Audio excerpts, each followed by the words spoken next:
Hi, in this video, we're going to see how to find people from nearby places on Instagram.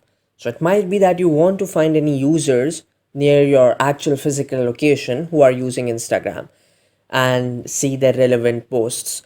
So how you do that, it's a simple process. Just go to this magnifying glass right besides your home icon at the bottom of your screen. This would open the Explore tab, which is of course based upon your recommendations. Now just tap on this search bar at the top, and in here go to the places option, which is at the rightmost, and select nearby places. Now in my case, my location is enabled.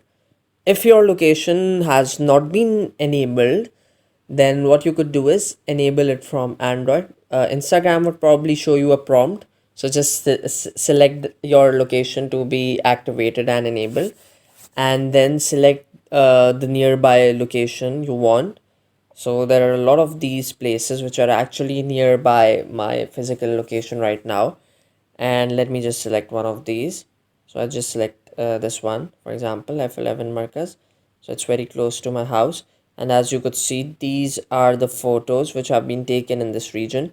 So for example, if I just click on one of these, for example, this one, you could see that this one is from F11 Markaz Islamabad. I could just scroll down and I would find more pictures which are pertinent to this same location.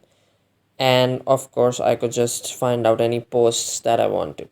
So this is how we can actually see the posts which have been about nearby places to the location at which we are at currently, the location of our phone, and this is how you could see all those posts.